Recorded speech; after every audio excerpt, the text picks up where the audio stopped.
Yo. Chat, what's up? What's cracking? On this late night. What is cracking on this late night chat? We back with another one. Yo, chat, we back with another one. Y'all want to know how corrupt Chicago really is? Even though I know y'all already know. Chicago be on some shit. They don't want, y'all already know they don't want the National Guard and the Army and them to come down there. Governor, I don't know these niggas' name. Governor Zelensky, start with a P. The governor and the mayor down there in Chicago, they don't want the army to come down there, and y'all already know why. They on some corrupt shit. They been corrupt. They on some corrupt shit. They rather keep the crime going so they could keep the money flowing. Like the mayor got, how they did in L.A. with Big U. How they got Big U and them boys up there on that RICO charge. How they hired Big U to be like organizing the gangs and stuff like that and reporting back and letting them know they doing crime or where the crime is going down at. And they really hired him to try to lower the crime. They really hired the nigga to snitch. That's what it really is. They really hired him to let them know what's going on in the neighborhoods and all that stuff. And they get paid a certain salary a year. They really get paid a lot of money a year. Actually, a lot of our tax dollars. Well, that's over there in California. They ain't got nothing to do with us. But still, they got people like that in every state. So we really giving our tax dollars to the criminals that's supposed to be stopping the crime in the state. I mean, in the cities. But these niggas ain't stopping crime. They just what's the word? Enlighten it. I can't even pronounce my word right now. They goddamn sparking it, goddamn. I don't know the word. I can't even pronounce it right now. But they sparking it. They litting this shit. They making this shit worse. You ain't hear about it's a smash and grab shit that just happened in Chicago. One of the mayors the mayor hired one of the criminals and stuff, whatever. But his brother matter of fact, it was him doing the smash and grab. I'm talking about, like, this is embarrassing. It's embarrassing to Chicago. The mayor gonna hire one of the top like gang members of Chicago's or whatever. They don't even do no background checks. Like, these people don't do no background checks, y'all.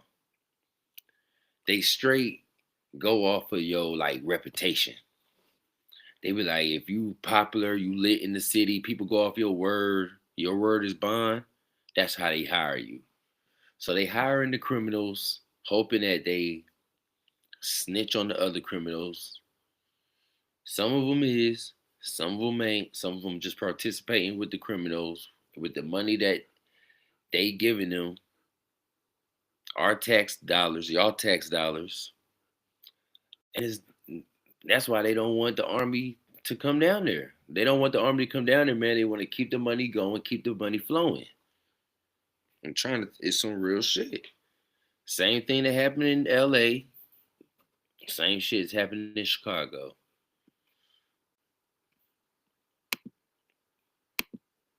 Same shit happened in LA. Same shit happened in Chicago, man.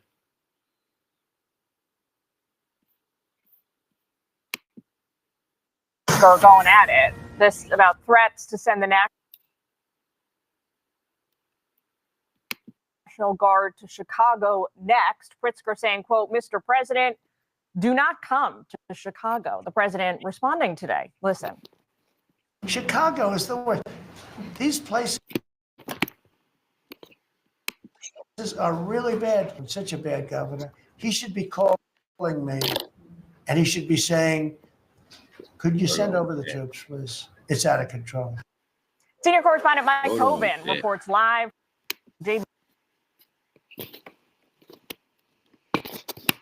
I ain't hear nothing. Y'all heard something? Pritzker are going at it. This about threats to send the National Guard to Chicago next.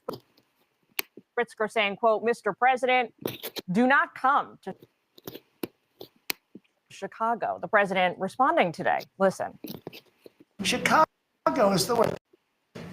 These places are really bad. I'm such a bad governor. He should be calling me, and he should be saying, Gotta switch out my my fault, chat. My fault, chat. My stupid ass chat. could you send over the troops, please? It's out of control.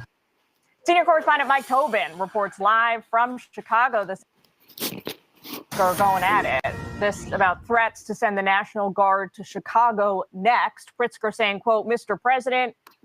All right, we good? We good? We good? We good? We good? Yo. We straight? My fault, chat. My fault for that. My fault for that. I had the wrong wire. Yeah, my fault, chat. So anyway, let's hear what he got to say about the mayor in Chicago. Are going at it. This about threats to send the National Guard to Chicago next. Pritzker saying, quote, Mr. President, do not come to Chicago. The president responding today. Listen. Chicago is the worst. These places are really bad. I'm such a bad governor. He should be calling me, and he should be saying, could you send over the troops, please? It's out of control. Senior correspondent Mike Tobin reports live from Chicago this afternoon for us. Hey, Mike. The fuck wrong with Mike neck? God forgive me. I'm sorry. And Jillian, Chicago's Mayor Brandon Johnson wants to call a potential deployment of National Guard a military occupation of Chicago. And he wants to use a big public dust-up as an opportunity to plead for more federal money. One of the points that Johnson keeps making is that crime is down in the city of Chicago. And technically, that is accurate. Murder, shootings, vehicle theft are all down to the tune of about 30%. They lying, Chad. The city of Chicago is not calling for the occupation of our city. This is what I was talking about. Brandon Johnson, the mayor, and the other one's the governor, the white boy. I forgot his name. I don't know if y'all heard me at the beginning because my thing was out. I wasn't paying attention. But I was saying Chicago is corrupt like LA. They basically hire gang members or, niggas from the streets. They got reputations in the street. They don't do no background checks. They straight hire people from the streets. They got reputations. They got their word is their word is everything. They go off of people that, okay, they listen to him. So some of these people, they really hire you to snitch. They really hire you to snitch. They want you to come back. They give you a phone. They pay you a lot of money a year. They come back and they want you to come back and report on what's going on in the neighborhoods. And they want they want the crime to be lower. So over here in Chicago, they don't want the damn army to come in. Why they don't want the army to come in? Because they corrupt. They want to keep the money going, keep the money flowing. The governor hired one of these street niggas to do all that what I just said.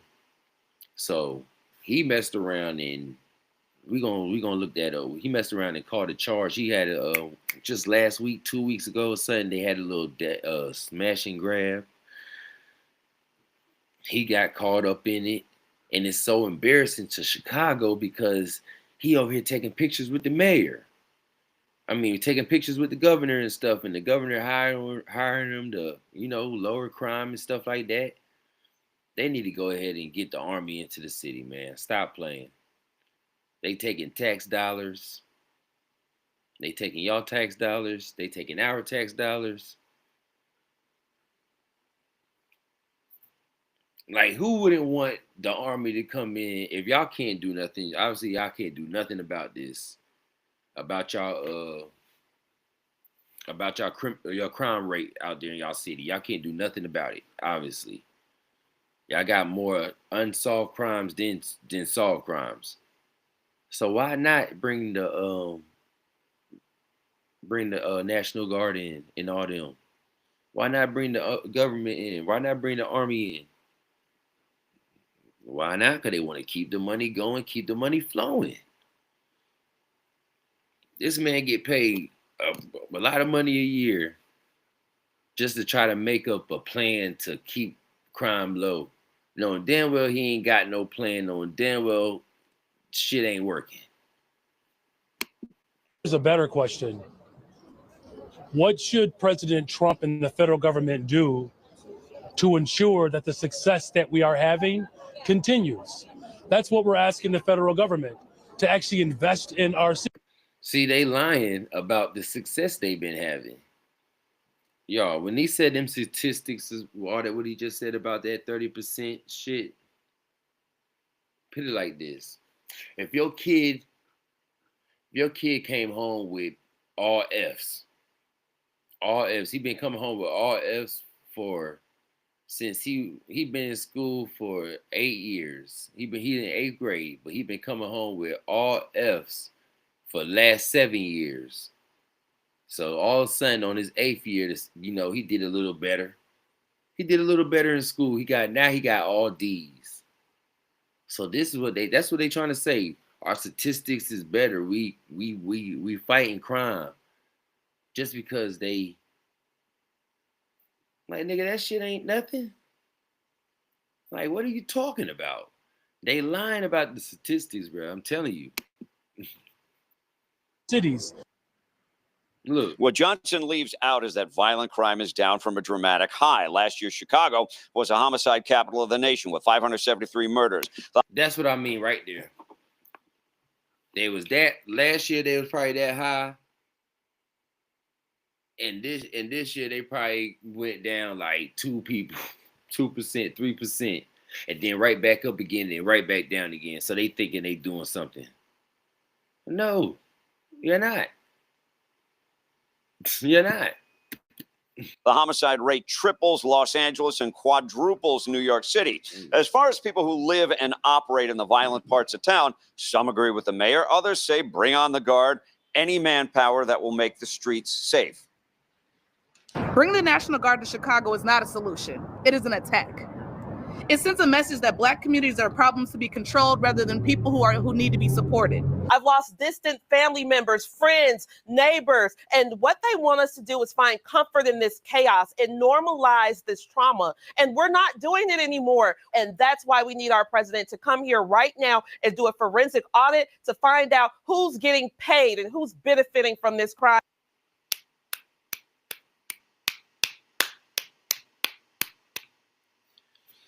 I don't know what that last sister was talking about, but this sister look like she's tired of her kids getting killed in the street.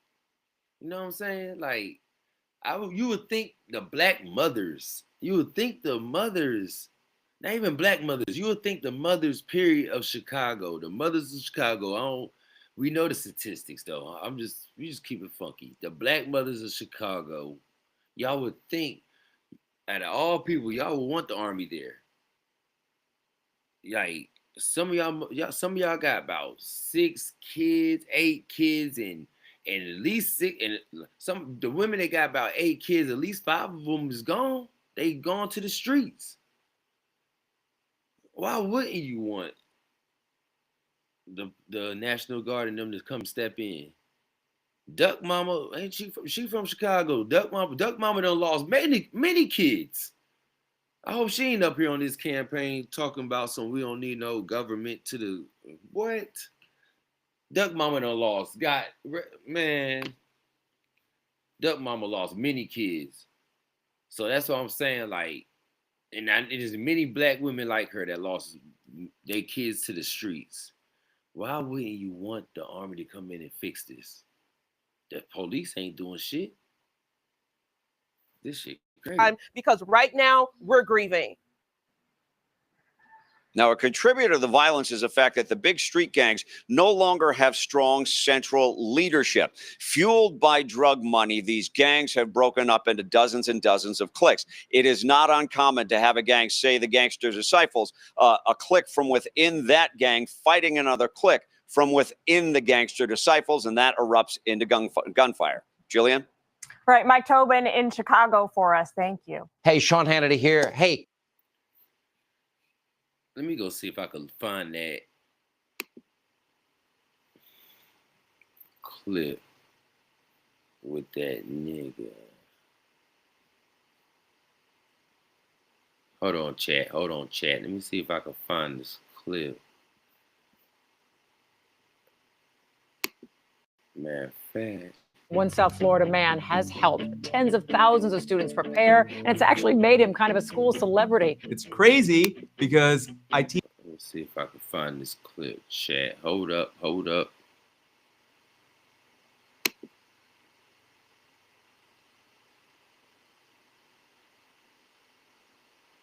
I'm telling you, it was a smash and grab in Chicago. Let me see if I can find it. Let me see if I can find it.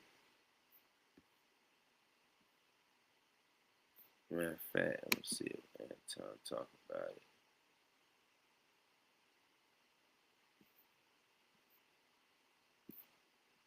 What's going on, friends? It's Anton Daniels, and I got to have a conversation with you guys about Teach Henley because you see how the sun is hitting me. This is no finesse, no makeup, no filters, no none of that. This is 100% Teach Henley. I use it in the morning as soon as I get up, right after I pray and brush my teeth, jump in the shower, and I'm hitting the streets because you never get a second chance to make a first impression.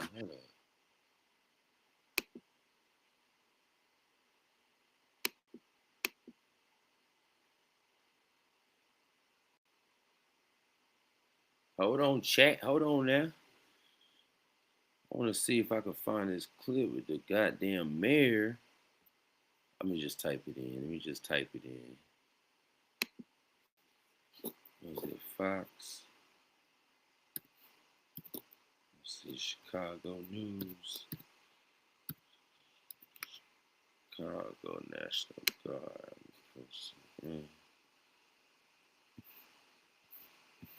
Look, that's the white dude I'm talking about right here.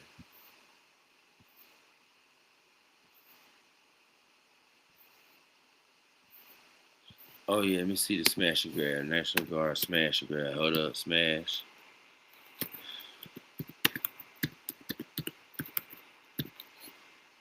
The Louis Vuitton store. Cause they stole from the Louis Vuitton store. Is this? Oh, there you go. Right here. Right here, y'all. Right here.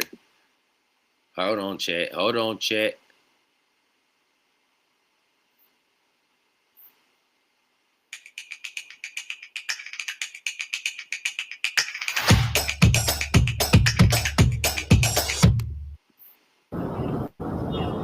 Well,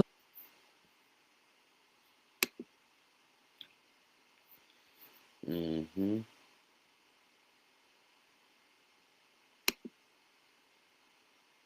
Mm-hmm. Mm-hmm. I found it, chat. I found it. This is what I'm talking about right here. This is what I'm talking about. The governor hired somebody, and he's the one that did this crime. Shit crazy. Like he the one that hired the person that's lower crime, and he the one that's committed this crime. I'm gonna pull up a picture. This is a still active crime scene, as you can tell. Police still here, taking whatever information, and as well as crime scene evidence that they can gather. As you see this pickup truck that is basically halfway out of the Louis Vuitton store. This may have been a crash and grab. Police have not yet confirmed that. What we're being told at this point is that this is one of three particular scenes that occurred earlier this morning. Now, we do have some video, some cell phone video from a witness that actually witnessed this happening. Cell phone video from a camera captured moments thieves rammed a vehicle into this luxury store.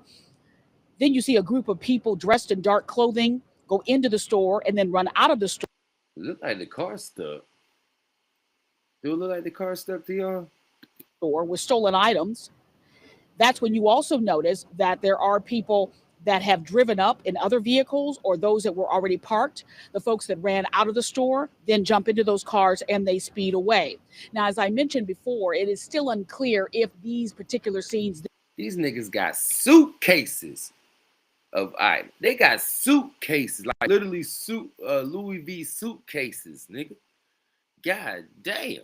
This one here in Walton and Michigan, the one in Ohio and Michigan, and then another scene down on southbound Lakeshore Drive near Roosevelt. If they are in any way all connected, police have not confirmed that, but we do still have 3 particular scenes. What we know is that this appears to be a crash and grab that kind of started all of this, and then I guess basically appears to have migrated south on Michigan Avenue, but we're still waiting to get more information on that. Let us throw it to Diane in traffic just to get some more information there. Diane, what do you know right now? And that's exactly what we've been trying to piece together, Evelyn, is if these scenes are all connected. So I'm just going to break down what this second scene looks like. So Evelyn is at the first scene. Then we've got the second scene at Michigan. They got a second scene? Oh, shit. These niggas is getting it. These niggas is working tonight. In Ohio. Let's go to some video that we got for you earlier this morning from our photographer, Dave. So you see the white vehicle overturned, very serious damage done to that SUV. We also got to have a dark colored sedan involved in this crash as well.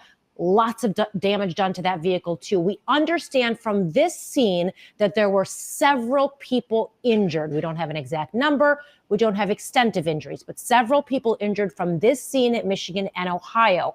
We've got a third scene, if we can go to our live picture from our photographer, Paul Martinez, along DuSable Lakeshore Drive, where we initially had all lanes blocked southbound at Randolph. But you can see from this live picture that the 2 left lanes are getting by.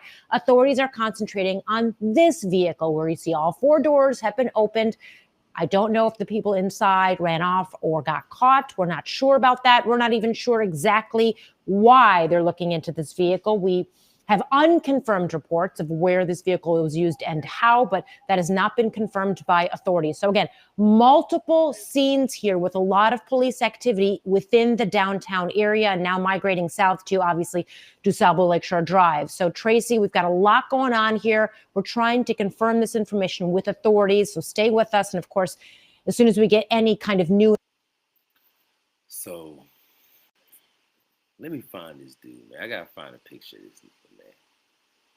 I got to find a picture of the nigga chat.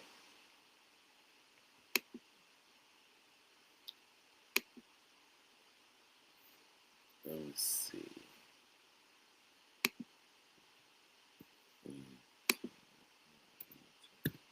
Talk about this shit.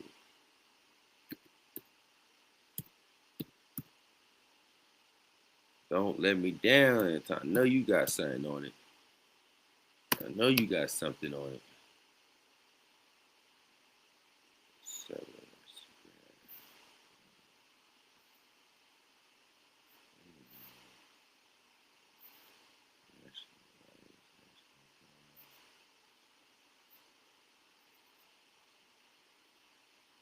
Oh yeah. Oh yeah. No, here you go right here. I found it, chat.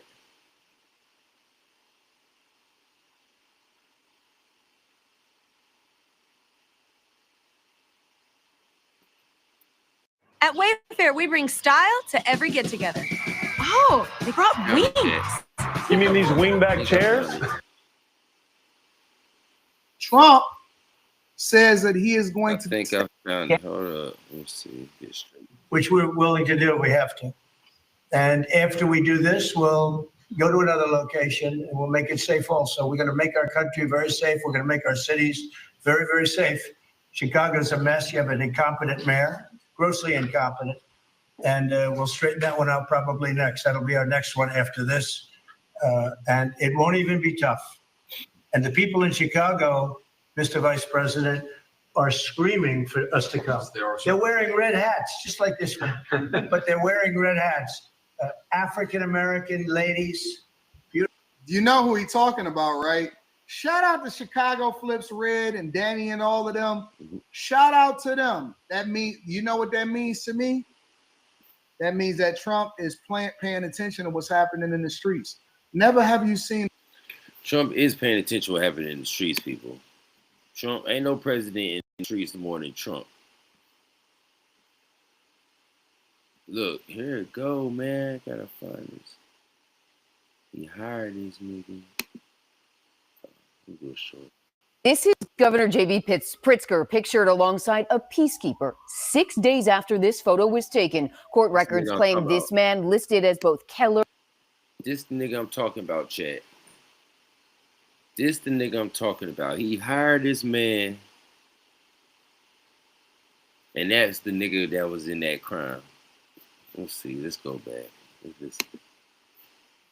And Kellen McMiller was part of a violent crash and grab on Michigan Avenue that killed a young father-to-be.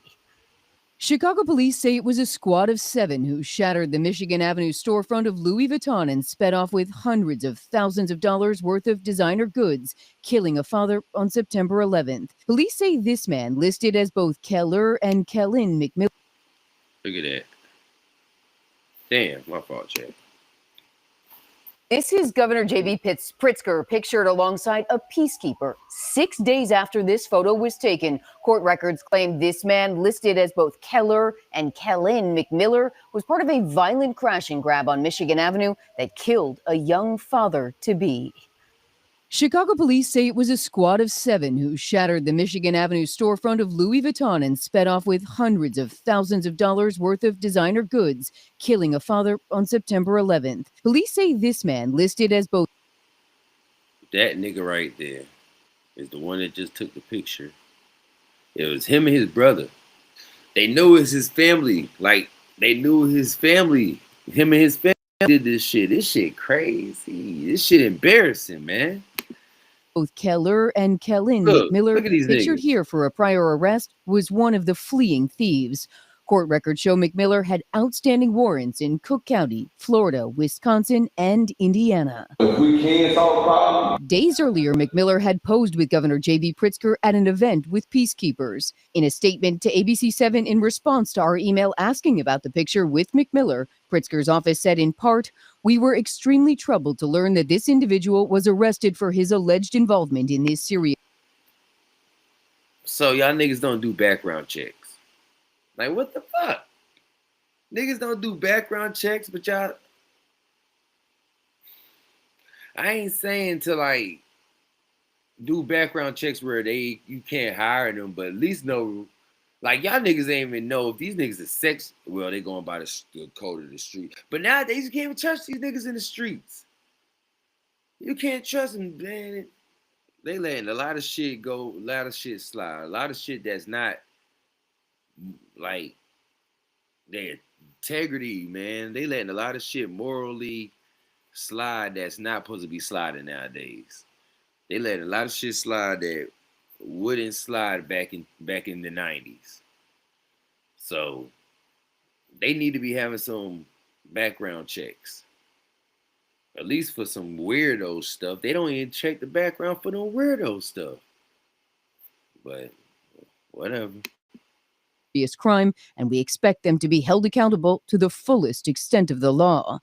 Let me tell you how this works for everybody that really don't understand what's going on here.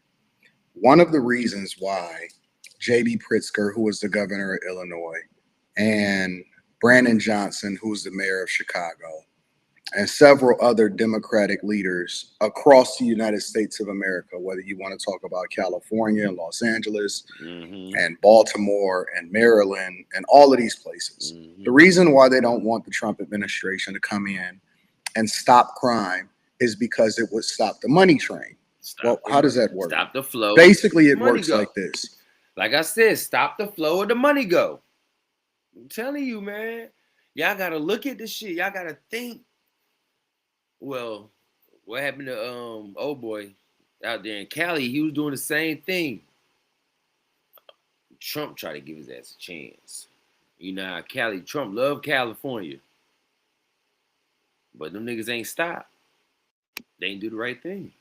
So these type of individuals petition the federal government and the state government for funds for community officers. Part of their initiative to defund the police. And what that does is it allocates. I'm sorry for pausing it, y'all. I think Nipsey was going to be on this same route. I don't know if Nipsey was going to goddamn try to finesse and not bring back report no crimes, because you got to report crimes. Like you got to have, like how cops have a percentage of tickets they got to get a month. They got to have a percentage of telling. They got to do a month. They got to have a percentage of telling they got to do a month. So I don't understand why Nipsey was going to be a part of this shit. Rest in peace, Nip. He would have lost. I mean, I know he was trying to keep the game bangers, woo woo, and all that, bring them together and all that, and he did a good job of it. And I'm with it. But that having a phone, a personal number, you gotta call in if something looking sticky. You gotta call in if somebody got that blicky. No. Just even having I wouldn't even want the phone. Nah. It's resources. Basically, they spend money to pay people and organizations and nonprofits and people from the hood to become community officers that basically negotiate between gangs and try to convince people not to stop crime. Then what they do is they fudge the numbers and they say, well, we have a lower crime rate and underreported, really it's underreported crime.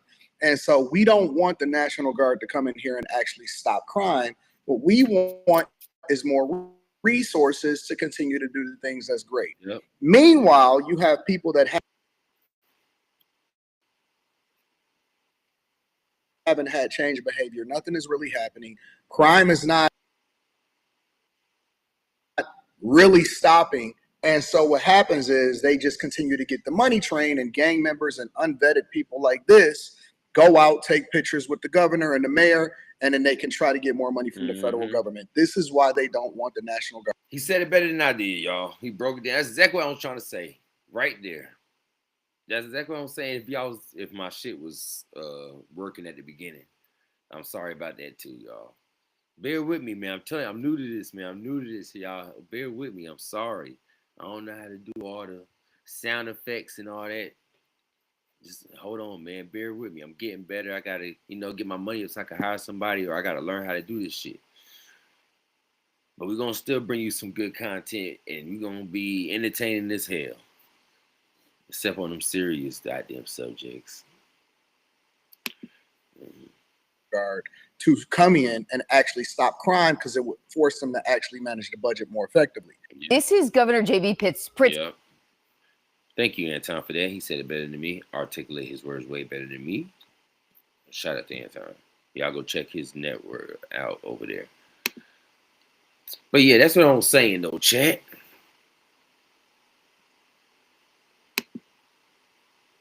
What else going on out here? But yeah, man. I don't understand. Well, I understand why they don't want them down there now. I understand why they don't want the army down there. Because it's all about the money. They don't give a damn about nobody dying, people, kids going back and forth to jail. They don't care. It's all about the money. All about the motherfucking money. It's all about the motherfucking money, chat. Let's goddamn get into something else. Let's get into something else. Let's get into something else, chat. Let's get into something else. Search the web. What else going on out here? What else going on out here? You a house nigga, man. Goes off.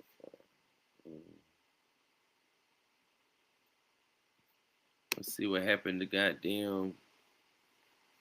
Let's see what Flacco got to say.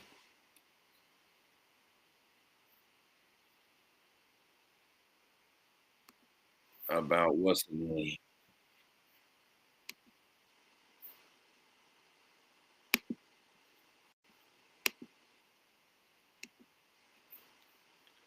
All about the motherfucking money.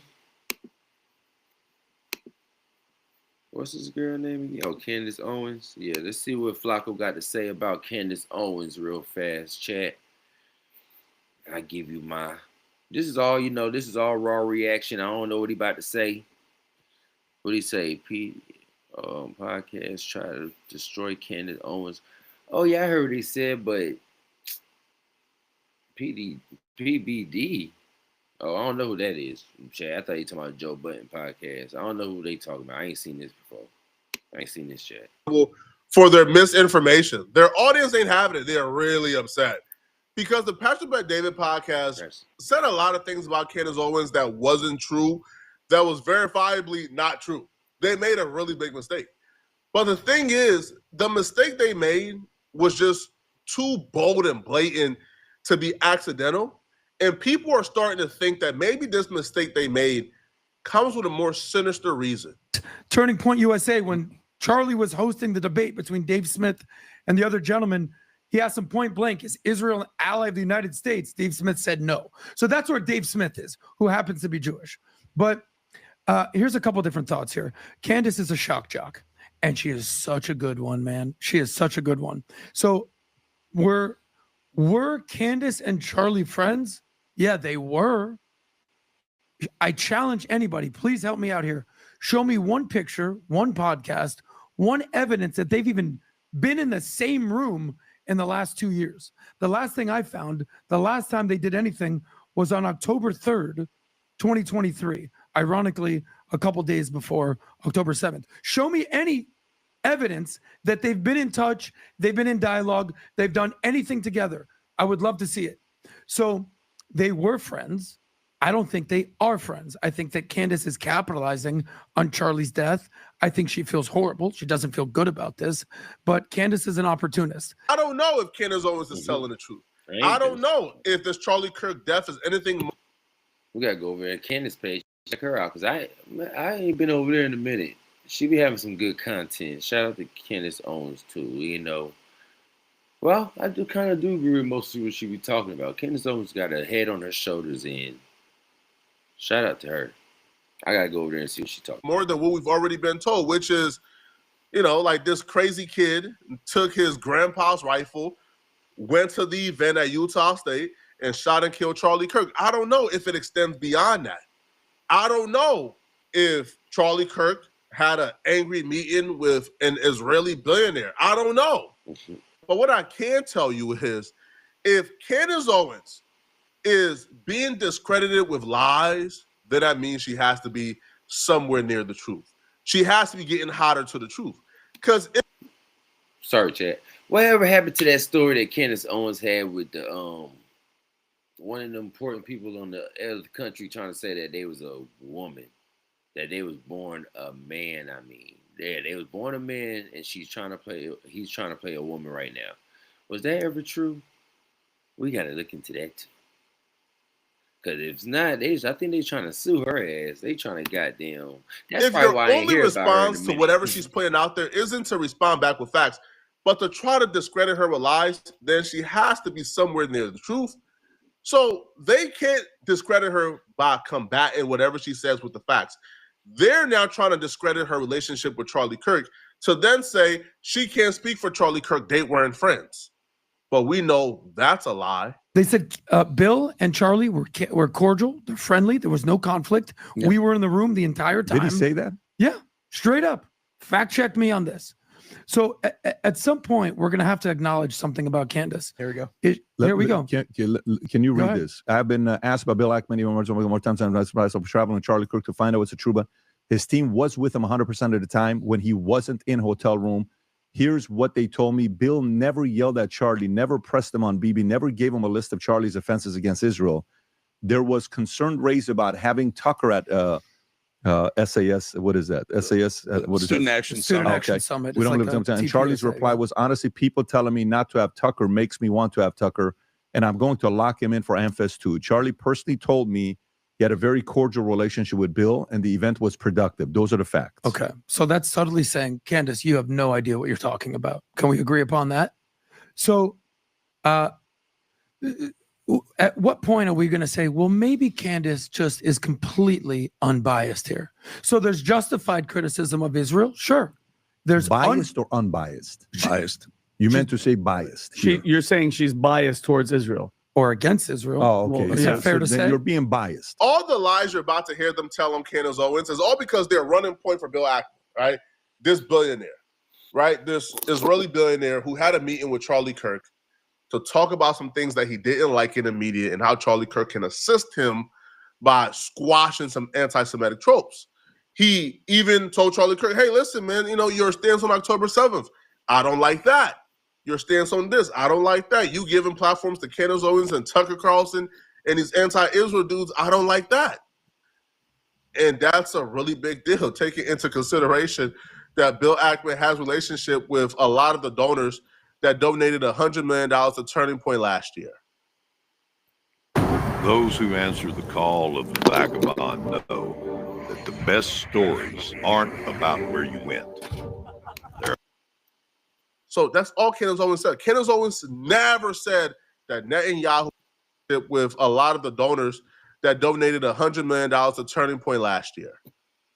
So that's all Candace Owens said. Candace Owens never said that Netanyahu is behind Charlie Kirk's death, that Netanyahu killed Charlie Kirk. She never said that. All she said was, this meeting is strange and is weird, and they were upset at Charlie for certain things that Charlie has said and has allowed to be said on Turning Point. I think that's fair. I don't feel like that means that they were screaming mad at Charlie Kirk or they was threatening Charlie Kirk. No, they was just upset about certain things. So they're creating this entire big deal and getting ahead of the story. Candace Owens just said, hey, I'm doing my investigation. Adam is getting ahead of the story to then say, yo, Candace Owens said that Israel is behind Charlie Kirk's death, but here's why she's lying, when she hasn't even told the lie that you're accusing her of saying yet. Yes. Okay, so there's justified criticism. There's unjustified criticism. There's lies and deception. And then there's just outright hate. I would ask you, what category is Candace in regarding Israel? I don't know if she outright hates Israel, outright hates Jews. I'm not there. But is her criticism completely justified? Is it completely unbiased? Or is she using lies and deception here? Last point here. You offered Tucker $100 million to join Valuetainment. True or false? Yes. Did you post it on Twitter at the time? We posted. We went to his place. We sent the guy to his place to make the offer. So there was a formal offer and a formal contract. Documented. If someone's going to offer Charlie Kirk $150 million, don't you think there's going to be a public statement, a contract, a tweet? Is it just, yo, buddy, you want $150 million? Come on our team. As if that's the normal practice. As if when somebody wants to pay you for propaganda, the normal workflow to buy propaganda is, hey, Twitter. Tell everybody your business. That's not the fucking norm. That's not the fucking norm. Just tell everybody your business, huh? We're paying Charlie $150 million to spread propaganda for us, as if that's the normal workflow. When does this happen? Mm-hmm. This is like completely asinine. It doesn't make sense whatsoever. And they didn't bring on this other dude who works for Turning Point, and they have him testify to back them up. Hey, I've been working at Turning Point since 2015. I haven't seen Candace Owens in person since 2015. He even said something like ludicrous, as if like, yo, Candace Owens and Charlie Kirk are no longer friends because I haven't seen them associate with each other for 3 or 4 years now. You're on the board of Turning Point? Yeah. Okay. When's the last time you saw Candace Owens? In person? Yeah. 2015, 2016. Oh, okay. Yeah. No, when's the last time she was at a Turning Point event? Not in many years. Okay. But so let's you without even being biased. There's Candace even involved in Charlie Kirk's life at all? Question. The woman is married. Like the woman was or is married. Like damn, and she got her own platform. She got her own business going on. Proof that Candace Owens has nothing to do. She would be in a perfect world if they didn't have this. What I already know was a very quiet breakup where she got too rabbit hole for him. She would be the logical heir to the TPUSA throne, but she's and not. Now she's not even invited. Correct. So this is so their divide is. Wait a minute, not invited meaning she's not even there. Yeah, she's not there. One of the names. Wait, you don't think she'll be at the funeral? No. That's I mean, not the funeral. The heir to TPUSA throne. She doesn't speak at the events anymore. I mean, Erica. That's a reason Erica for Kirk. that. I mean, what is Erica Kirk's relationship with Candace at this point? Is there a relationship? I don't think so. I don't Why? think Why do you so. think? Why do you not think so? Because I've lived. Her husband probably said, "Don't get into that, baby.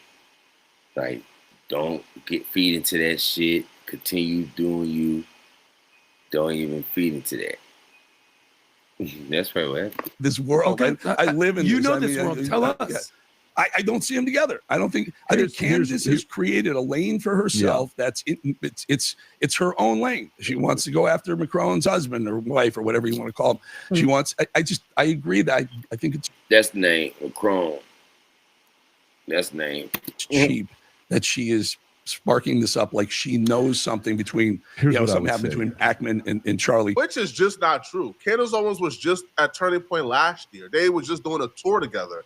But the reason why you kind of have to believe this is deliberate, this is not coincidental whatsoever, is because their entire comment section is telling them, bruh, yo, Candace was on Turning Point last year after she was fired by Daily Wire. I wonder what they said. I wonder do they read the? I'm pretty sure they do read the comment section. But I wonder do they come back and answer the comment section. Like, I want to know, do they had a rebuttal for that? Wire. Yo, PR advice to that man that should know better. Issue a public correction and apology, or we're unsubscribing. When you lie on your show and about a friend, no less, we can't trust you anymore, and you lost integrity. So let me get this straight. They're trying to say him and Candace had a falling out. They weren't close yet. Candace did a tour with Charlie in 2024. They code headline TPUSA Live Free Tour in spring 2024, visiting several college campuses. This was just last year, but now they're trying to say the last time she was involved with Turning Point was 2015. Experience growth with Realize. Outcomes at scale beyond search and social. Thirsty as hell, Chad. Hands-free highway driving for a hands-on life. Ford Blue Cruise. I wonder who got them review Cardi B album, but they ain't Right. gonna let me. It's just ludicrous and it doesn't make sense. They lost all credibility with this. Now, Candace Owens, she did a deeper dive into this.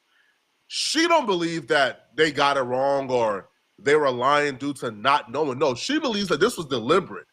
And the reasons behind it was actually more sinister than we think. I told you yesterday that we received way too many emails about Charlie's memorial. All of them were asking specifically for me to confirm that I was going. Didn't feel good to me. It felt very inauthentic. I know these journalists. You know what I'm saying? She thinks she might be next. Chad. You can't be mad at that. She worried about her safety. Hold on, Chad. Listen to her. Not my friends. I knew they were writing hit pieces, but all of them included that question. Are you going? Are you going to go? Like, you want me to confirm my attendance so that you know where I'm going to be ahead of time? Am I being paranoid? Or does that seem like a little weird? Even on PBD's show, where he just gives a platform to a guest to completely lie for 2 minutes straight, there is this random second where PBD rather oddly says something along the lines of, you don't think she's going to the funeral? Like, they keep talking about this. Take a listen again. At some point, her credibility, is going to go down the tubes because she needs to bring receipts. Bill Ackman brought receipts. How long was that tweet? It's still going. I think he was there Ron's in the still reading room. it. Andrew Colbert was there in the room. You're on the board of Turning Point? Yeah. Okay. When's the last time you saw Candace Owens? In person? Yeah. 2015, Oh, 2016. wow. Okay. Yeah. No, When's the last time she was at a Turning Point event? Not in many years. Okay. And now she's not because even she's- invited. Correct. So this is so their divide is. Wait a minute, not invited, meaning She's not even there. Yeah, she's not there. one of the names What, that I. you don't think she'll be at the funeral? No. That's I mean, not the funeral. The heir to I'm the saying TP she USA doesn't, throne. she doesn't speak at the events anymore. I mean, Okay, so first and foremost, why did they all want to know if I was going to this event?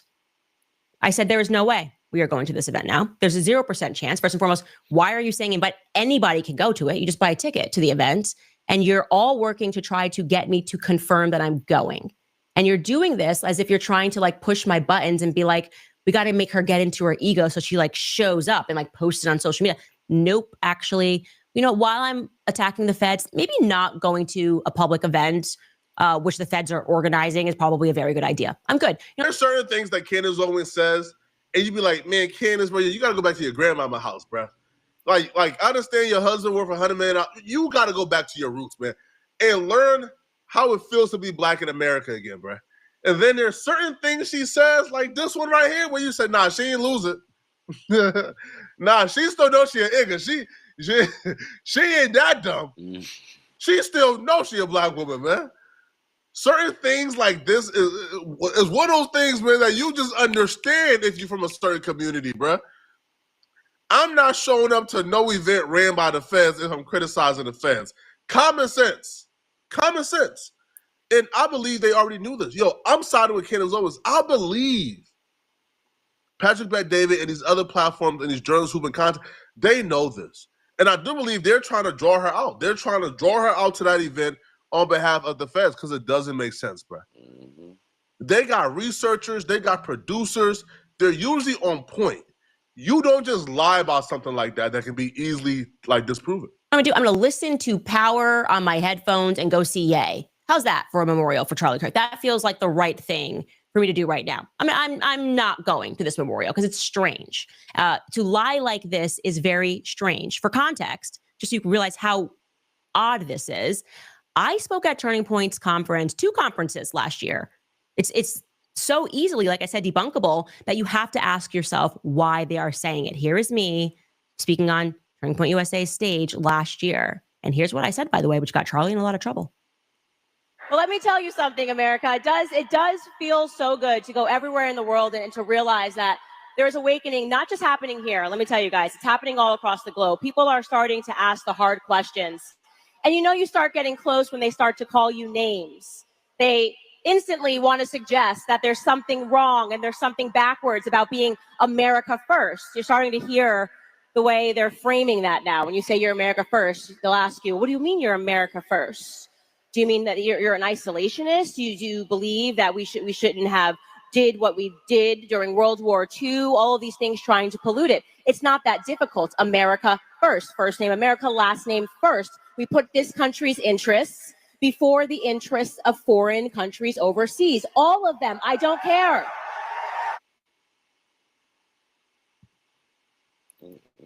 We got here first. We did it. No, it's just right there. Good morning, guys. You're gonna put your family first before you Good morning. It's a put your neighbor first, right? Right or wrong? Yeah, it kind of went on and on, but it was kind of me saying, especially since 3 months earlier, I had gotten fired from the Daily Wire, like, Israel, you're not special. And yeah, Charlie got in trouble for the stuff that I said on stage, and then they came inward. I told that I was not allowed to speak at AbFest. The donors were making threats, but like I went on tour with Turning Point last year. It's still on their website. It's so, this is like the strangest thing. We could pull up this website, Live Free Tour, Charlie Kirk and Candace Owens. Quiet breakup. Why are we doing this? It's very strange. Here's all the places that we went to last year. Now they are pushing these headlines that are so far beyond the realm of reality, like the one that I just showed you, where they say that I'm angry. And then when you look into who's writing these articles, like Victoria Churchill, you note that she has a connection to AIPAC. You kind of have to start asking those questions. Is the Patrick Bet-David show, or they bought out? Because it doesn't make sense. That was a quick Google. Yo, when was the last time Candace Owens was at Turning Point USA? It pops right up. So to go out of your way to lie on Candace Owens and to misrepresent the facts and to just absolutely tell a falsehood, and they got researchers, they got a producer, they do a lot of discussions before the show. Yeah. For that to just be something that just gets ignored. Because Adam came to the show with this on his mind. That's why he invited the dude. He came with this on, yo, I'm going to do this hit piece on Candace Owens. So you do your research for your hit piece and you just like ignore like the basic pop-ups. You ignore the question that you ask, the main question, you ignore the answer. Like, what the fuck? A quick Google search and you ignore it. Which would be her and Charlie did tour last year. Hey, bro, like even in the pictures that she posted with her and Charlie, that's from the tour they did last year. Like the videos of them on the road, that's from the tour. I don't know, man. It sounds like fishy. There's a lot more people being offered money than Charlie. Okay, let me know in the comment section. What do you guys think about this, man? Do y'all believe? It's fishy, chat. It's fishy. It's fishy, man. It's getting fishy.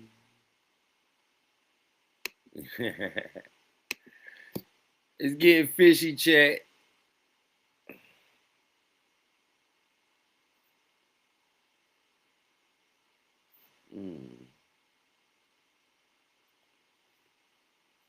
What Obama got to say?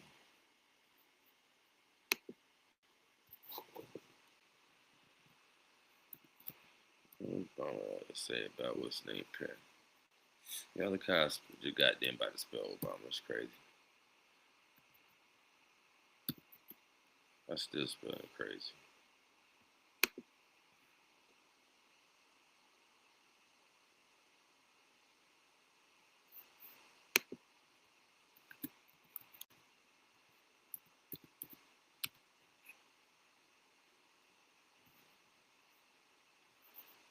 Nah, dude, though.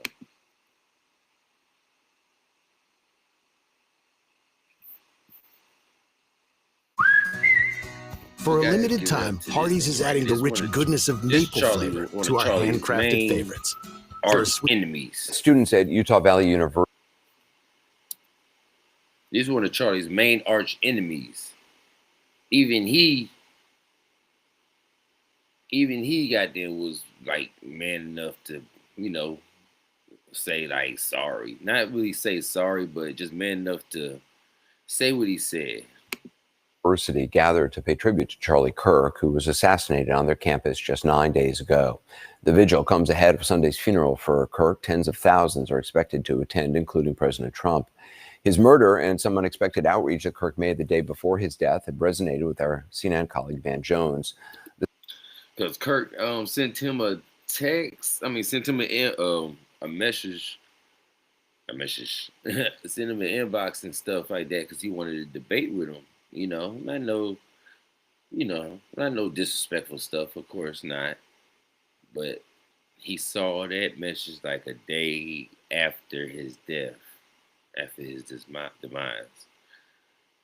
So, I don't know, I guess he felt bad. I guess he felt like he needed to say something. The story begins when a Ukrainian woman was fatally stabbed last month in North Carolina. The suspect is a black man, and Charlie Kirk and Van got into a public sparring match online.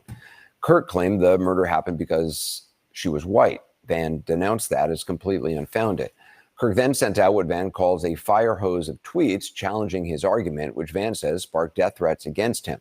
In the midst of all of this, Kirk reached out to Van in a direct message on X. "Hey, Van, I mean it. I'd love to have you on my show to have a respectful conversation about crime and race. I would be a gentleman, as I know you would be as well. We can disagree about the issues agreeably." That's the message I was talking about, chat, right there. So, a respectable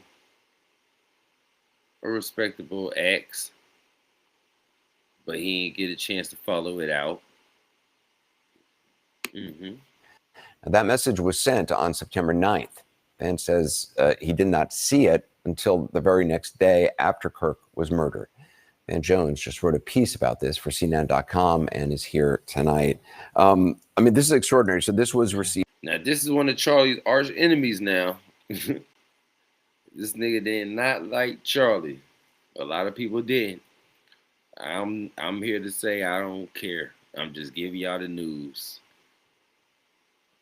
His views I like what he was talking about, some stuff, whatever.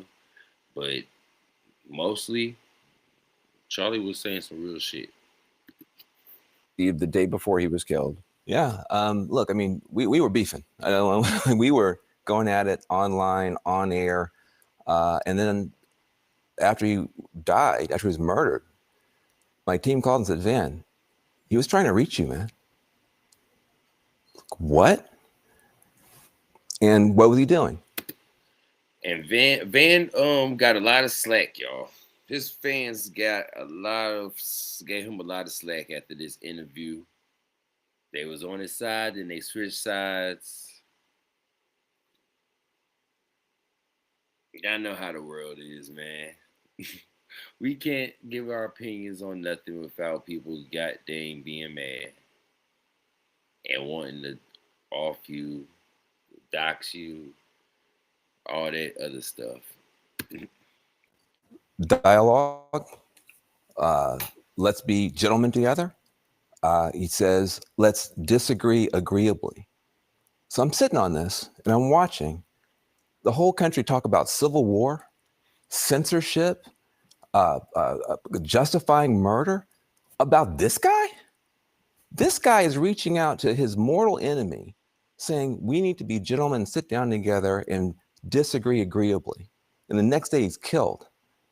And I've sat on it long enough and I just said, you know what? We're going to Memorial Weekend for this man. We disagree. Everybody knows we were not friends, okay? At all. But you praise the good when it's time to memorialize somebody. And what he did, and I didn't even know it, was good. He was not for censorship. He was not for civil war. He was not for violence. He was for dialogue, open debate. How the hell you ass didn't know it? niggas be faking and shit, yeah. Dialogue, even with me. If would you have gone on his show? Would you have done? No, look, I would have probably tried to get him on your show. I mean, I wasn't trying to build his platform, but I would have called him. We would have talked, and we would have started the process of trying to figure this stuff out. And I think what happens is people get so worked up, Anderson, seeing us go at it. They think they're supposed to go out and kill somebody, or go out and talk about civil war, or go out and silence people, or cancel people, or fire people, or censor people. About Charlie Kirk, Mr. Debate, I did not agree with him. You're trying to sauce it up a little bit. You gotta peep that. You're trying to sauce it because he knows his fans is mad at him, so he had to sauce it up, you know. On literally almost anything. A backhand compliment. That's what he's doing right now, Chad. But we were words, not weapons, guys. We were words, not weapons, guys. And we were getting into a position where we could get some real debate going, whether it's going to be on CNN, on his show. That wasn't worked out. But I would have taken him up. I wanted to beat Charlie Kirk in a debate. I didn't want somebody to shoot him. That's how we do it in America. And the idea that now people on both sides are justifying murders and calling for civil wars, we got to calm this down, Anderson. We need to calm this down. We need to lower the temperature. Yes, we disagree, but like he said, we can disagree agreeably. That's his last words to me. Let's disagree agreeably. We should take that spirit into the Memorial Weekend for this guy. You also wrote that in the wake of Charlie Kirk's murders, Americans have a choice. They can choose more violence, more outrage, more censorship, or a different way. It's similar to what the governor in Utah, Spencer Cox, has said in recent days. Yeah, look, he's a Republican. He's saying the same thing I'm saying. I'm a strong Democrat. We have a choice now. This could be the beginning of us getting off of this pathway, but the pathway we're on, Anderson, is scary. It's about more violence. It's about more retribution. It's about more censorship. It's about more of everything that nobody wants, but we can't seem to get off of it. Charlie Kirk in his last message to me was pointing a way out. Civil discourse, civil dialogue, debate. Let's disagree agreeably. If you want to get off this train, we can do it this weekend. Ben Jones, thanks so much. Appreciate it. Well, that was his like fake apology type shit.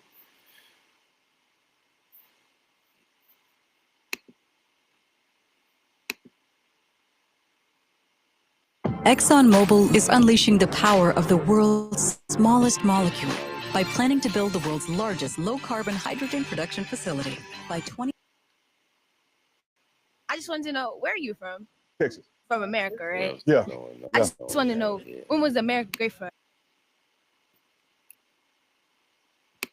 us black people? Right now? Say it's great right now? Really? Yeah. It ain't great for you? No, not at all. How? I mean, I'm living life. Looking good. You got clothes on. Look. So how many kids you have? I have 3. You have 3. So obviously I have 7. Damn. I got to teach you something.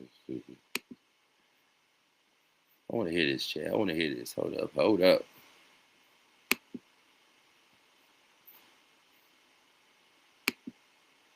Can you name every member of D12? No. Okay. I'm going to tell you why you can't.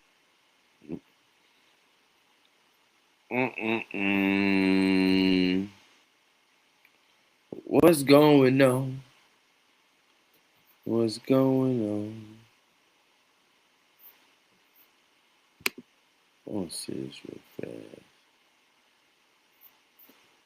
Baked into the idea of white privilege is that inherently in our culture of society, somebody that has white skin color in this audience has extra privileges that you as a black individual do not have. Can you list what those are? Sure. When FDR employed the new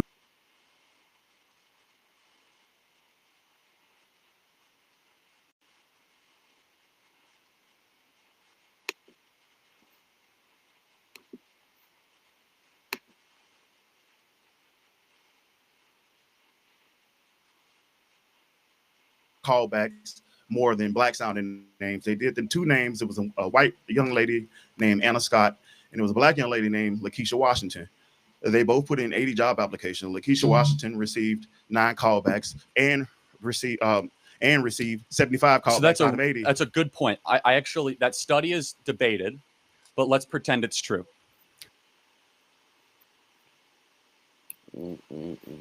You know, as a mom of We better children go, chat. We with better go. I just want allergies, it's hard creating a game.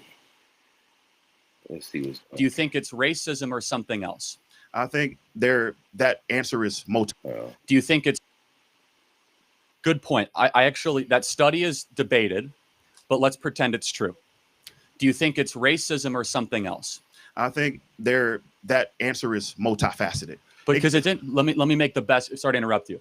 If we live under a status of DEI and people are getting jobs that they're not qualified for, wouldn't then an applicant then assume maybe that an applicant might be there based on DEI, not on merit? It actually creates more racism where it doesn't exist. So DEI is not about going and grabbing some random person of color and saying you therefore qualify. DEI is about considering other qualified applicants. Well, so let's take airline pilots. United Airlines wants 40% all of their airline pilots to be women or people of color. Why does that matter? Number one, because I want a qualified airline pilot, not a person of color airline pilot. Understood. So you agree. But number two, there's only so many airline pilots jobs. So when you say we want 40%, by definition, then you have to discriminate against a certain group to get another group to advance, right? Understood. Because there's not unlimited amounts of spots for airline pilots or air traffic control or surgeons or whatever position. So when you say that we want to have a quota, that then you have to say we're not going to prioritize a certain group. Let me tell you what I believe, and maybe you might actually agree with it, because I think you do. What we believe as conservatives is that skin color really doesn't matter that much. We care about character and merit. We want a country built on what you bring to the table, not how you look. Exactly. And America started out with that based on merit, and theoretically it was supposed to work. In practice, it did not, which is why you have these different programs of affirmative action, DEI, and the Civil Rights Act, because they were not working. You cannot ignore that these policies were created to counteract racism. A counteract to racism is not racism in itself. Well, I reject the premise, and I will say this. If you do something racist on top of something racist, that doesn't make the second racist action good. Because if you discriminate against white people to say that we're fighting racism, then that's not a good idea. But instead, I think you can agree that when we build a society like college admissions or job applications, we should say no quotas and just merit. You agree? I agree. Then you're against DEI, because DEI says quotas. Yeah, let me finish. I agree to a certain extent. So when you mention about discriminating against whites, of course, I don't agree with that. Well, that is DEI, just so we're clear. Right, and I'm going to say it again. Cool. DEI was created to offset racism. We left it up to majority of white America to include people of color or qualifying credentials. They would not. So my argument is that you're saying it's reverse racism. My argument is that it needed to be there to counteract racism. Sounds like we need to find a different solution for both parties. I have a great solution. Stop talking about race all the time. Race doesn't mean anything. I think because and y'all call this man racist. And y'all call this man racist. He just speaking real facts.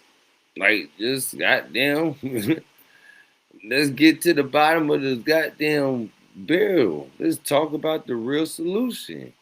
And people always want to be pitting down racism. Because I look at you not as a black guy, but as a human being made in the image of God, and I want to know what you bring to the table. Are you good at the job? Are you better than your competitor? Because let me just like pause for a second. I just want you to hear out what we believe is that when you talk about race all the time, you start to resegregate society based on tribes, and you lose this idea of e pluribus unum, all made in the image of God, out of many one. And yes, we have made many mistakes in our past, but we were getting closer as a country in my childhood as being not obsessed with race. We've become more race obsessed over the last 10 years, especially the last 5 years, which is why we're seeing the anti-DEI movement, which actually ends up hurting people of color more than previously. And I guess the biggest question though is that why should race matter at all? Shouldn't we just de-emphasize it? What I wanted to first respond to is the notion of stop talking about race. I don't agree with that notion for the simple fact that talking about things bring awareness. Awareness leads to actions. Actions produce. Charlie was trying to say, if you keep talking, it's like you keep basically like you keep bringing up negative. You keep being negative. Keep bringing up negative shit. Negative stuff is gonna happen. You keep saying that Candyman in the mirror, Bloody Mary, and all that. She's gonna eventually appear. You know what I'm saying? So that's what Charlie's trying to say. Like, let's stop talking about that shit. Like, fuck that shit. Let's do what we need to do. Get the fuck to work. Act like how we supposed to act. And don't look at, like, fuck all that shit. But people gonna still say, nah, we gotta bring that in. So once you bring that shit, once you bring that in, back in there and keep making it about race, it's gonna eventually be about race. Change results. I just want to use your logic and flip it on you. Imagine if you had cancer and your doctor was like, let's just stop talking about it. It wouldn't, in the same context that racism wouldn't go. Even though this is about to be like kind of like a stupid it's equivalent to this don't it ain't the same. But at the end of the day, on some real shit, I feel if you stop talking about it and goddamn do what you're supposed to do, like if you got cancer, you just like, man, get that negative shit out your mind and do what you're supposed to do. You know, you still in your mind, you know you got cancer, but at the end of the day, get that negative part about the bad part about cancer and do what you're supposed to do, because cancer could be beat. Without all that bullshit they trying to give us, that hope that keep the cancer in us and all that stuff, and we can't beat it, or some people do beat it, but no. If you want 100% beat it, you goddamn do it like, you know, that separate from the earth. And keep positive thoughts. Keep positive thoughts. Might need to keep some positive thoughts too. But I could go, I agree with that, but I could disagree. I could disagree to agree. Agree to disagree. Go away. Got it. Cancer wouldn't go away. Let's accept that premise. Let's accept it. Do you think racism is a top 100 problem in America? I think it is. I haven't considered the other 99 to give a thorough. Crime, fathers not being around, obesity, suicide, mental health issues, for sure, anxiety, cost of college. He about to say now cancer is not like the shit. I think it is the top killer. I don't know. I gotta look that up. But he about to probably compare it like that, like as other shit killing out there. An open border, Russian-Ukrainian war, nuclear proliferation, artificial intelligence, the rise of China, like all that's probably more important than racism. So I'm not saying it is or isn't. But however, you're kind of changing the subject. No, I'm not. But I'm to use your premise. If I have cancer, that's the most important thing happening to me. Correct. Racism is not a cancer on America. Racism is sin, and we'll never get rid of sin. Because we are broken, fallen creatures from our creator, and we rebelled. Right, so that you do not solve issues by not discussing them. If you and your wife have, I'm not sure if you're married, if you and your wife have a disagreement with communication, and you tell her, like, hey, let's just stop talking about our problems. So problems do not disappear. I actually don't think it's an issue nearly as much as you do. I think we've made it a bigger issue. I'm not making it a bigger issue. I'm just discussing. This is just my talking I'm saying generally, but like, let's just say, and then I do want to get your definition though. What is racism? Racism is a form of feeling superiority. It is expressed through discrimination and through the legal system. Grip, stability, precision. That's his opinion, That's Chad. the That's his essence opinion. of driving. Lawfin.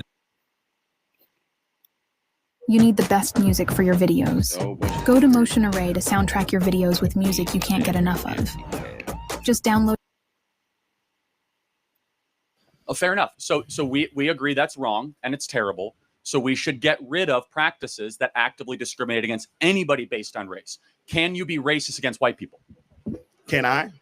Or Yes. black people? No, yeah, can a black person like yourself be racist against a white person? Absolutely. Okay, good. We agree, and you should be applauded for that because some people on the left think you can't be racist against white people. So Some, just, not all. Just to speak for black people, That's quite a statement, but sure. well, let me speak for the majority who are of my opinion. So when blacks who, let's say, have disdain for whites, it is not based in racism. It is based in cause and effect. It is normal for anybody to hate a suppressor. It is normal for anybody to hate their. It is normal for anybody to hate their murderers. America went to war with the British Empire for being suppressed and oppressed.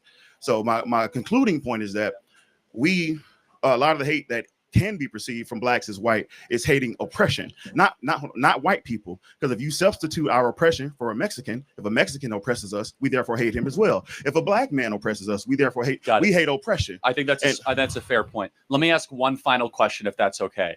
If you had to decide which is a bigger problem facing Black America, racism or a lack of fathers raising black kids, which is a bigger problem? I hope this nigga don't say no dumb shit. Oh, Chad, I hope he don't say no dumb shit.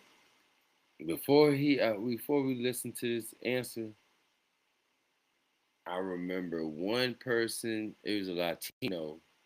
He asked the Latino dude,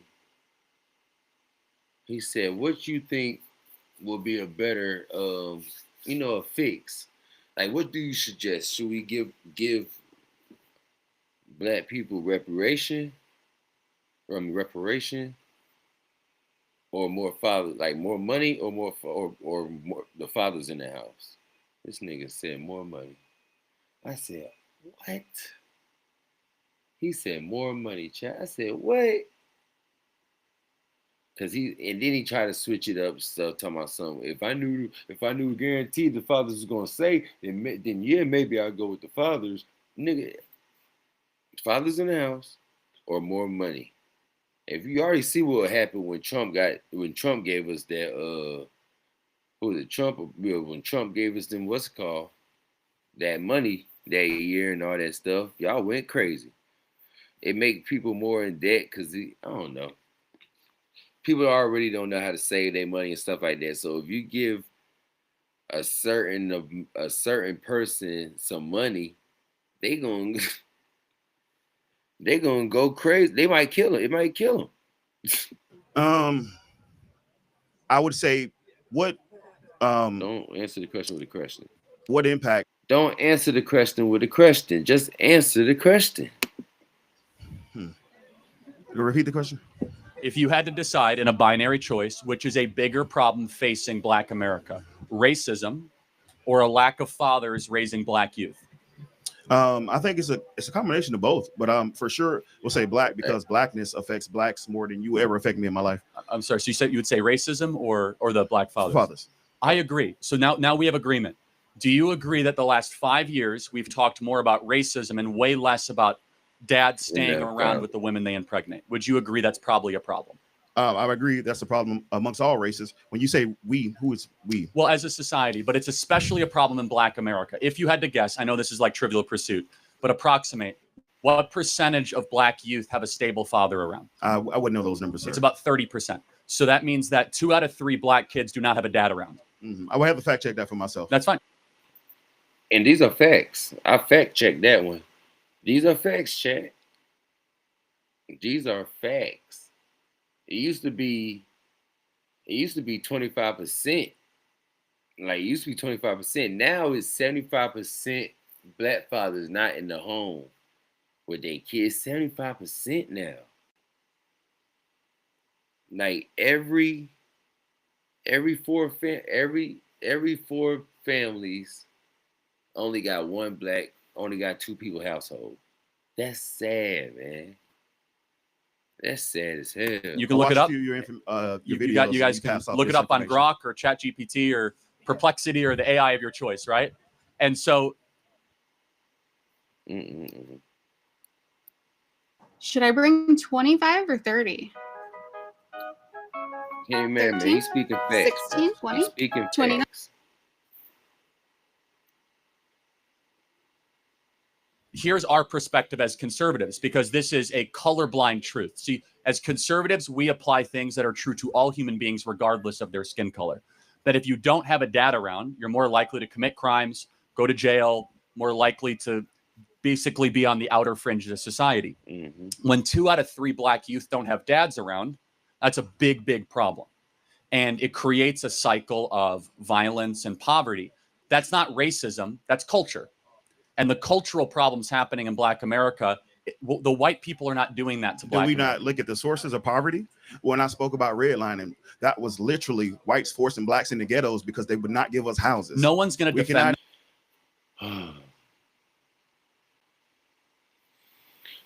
We know that. We know all this, people. We know this. But the choices we make is still on us. We make the choices, like the choices we make. We don't, them people, yeah, of course the YTs push the drugs into the neighborhoods and stuff like that. And it caused peer pressure and all that. But at the end of the day, you're still grown. You gotta make the right decisions. We all done. And then when you goddamn crack your head, you know, when you bump your head because you don't want to listen to do the right thing, you bump your head right. So when you come back and supposed to do the right thing, what we do? We go back and just bump our heads again. Like we got, it's a trap. That's why they call it the trap. But we smarter than that, man. We gotta stop. We smarter than that, man. We got our mind. That's what we got a mind for. We gotta make better decisions as black men. I'm talking about not just with trying to make money and selling drugs. I'm talking about with the women, like impregnating these women and giving them broken homes and all that stuff. Even though I know the women is the ones that open their legs, but at the end of the day, y'all, we cannot be out here fucking everything that walks. We cannot be out here fucking everything with 2 eyes. We can't. These women out here is crazy. For my king, my niggas out here, my goddamn alphas, my niggas out here, we know we got that sweat. We know we do what we do in the bedroom. We can't be leaving these women crazy. They gonna want to have our kids. They gonna broken homes. I'm talking about if you're gonna cheat, you gotta cheat responsibly. I suggest not to cheat. Black men don't cheat, so I suggest not to cheat at all. But if you're gonna cheat responsibly. Don't be making no broken homes, no STDs. Like, don't be out here embarrassing your goddamn woman. This is for real. This is as a trifecta. I'm telling you, it's a trifecta. The black man, cheat. The woman ain't gonna stick around but so long. So she gonna leave you. Now the house broken. You go goddamn marry the next woman. Do the same thing. Now you on baby mama number 3. She on goddamn baby daddy number 4 or kid number 6. Like it's a cycle. Ignore that. No one's going to defend that. But you cannot ignore who created. Who created the ghettos? Let me ask a simple question. question. It's disingenuous. Well, hold on. Just because you're poor doesn't mean you have to leave the woman you impregnate. Correct. That does not transcend every racial group. I want an answer though, because I'm curious. Why is it that so many black men leave the women that they impregnate more so than any other group? Why is that? Is that everybody gonna be like, because the woman be tripping and all that stuff. Why do she be tripping, y'all? Like, honestly, why do the women mostly be tripping on us? Cause we be out here slanging dick. We be out here slanging dick. Them bitches gonna be mad in their emotions. We gonna be out here slanging dick, y'all. We gotta Be disciplined. That's the word of the week. Discipline. Starting Monday, we gotta be disciplined. I'm talking about a new diet. I'm back in the gym. I'm already been disciplined on the other side. I ain't worried about no bitches. I'm a dog. I might be a dog, but I ain't chasing no goddamn kitty. So, but we got to be disciplined out here, man. The white person's fault. No. So maybe the biggest problem facing Black America is self-actualized. Right. I'm not arguing, external. I'm not arguing what's the biggest and smallest problems. I was just asking you No, but white privilege, because it exists. For sure. But what I'm arguing is that as a society, we had entire years of corporate apologizing, television advertisements talking about racism in America, and zero attention saying, hey, dudes of all colors, don't impregnate women and abandon them because you're cowards. Why hasn't anybody ever said that? Because that actually would fix the country. What makes you think that hasn't been said amongst the Black community? Can you? I'm a Black father. It's been well. Thank you. Amazing. Can you point to a single Black artist, rapper, or athlete that has said that in the last decade? About specifically saying Black fathers should be involved in their children's life? No, saying don't abandon the women you impregnate. Oh, they haven't said it in those words, but they do promote Black family ties, which is essentially the same thing. I'm not trying to nitpick, but do you think most rappers promote staying with their family or not staying with the women that they impregnate? The rappers that I listen to, the J. Cole's, the Kendrick Lamars, they preach family values. Okay, I'm not an expert in American rap, but if American rap is promoting family values, then I guess I'll not in its full totality. You have different genres of rap. You know, you have gangster rap, conscious rap, hip hop, so forth and so on. But for the artists that I listen to, they absolutely promote those type of values that you promote. I'm glad to hear that. I actually agree with many of your. We heard about it. Yeah, he actually agreed with many of his, his ideals. But y'all know what that man was trying to say. In general of the hip hop community, they do not preach about staying with the woman you impregnate. They don't. I hate when niggas be goddamn trying to beat around the bush on the crest and shit like that. Like, nigga, keep it 100. We don't.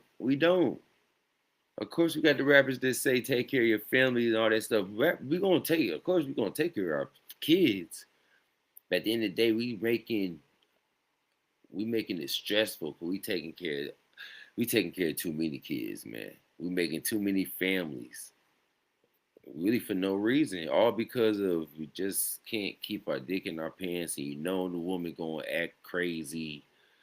Wanna goddamn now she wanna leave you, or you got a baby on the way. I mean, y'all goddamn might have an agreement 1 minute, like, oh, I don't want no kids and shit like that. But you goddamn, she find out you cheating on her and stuff. Now she gonna be spiteful and want to keep the kid, and then you know how it go, y'all.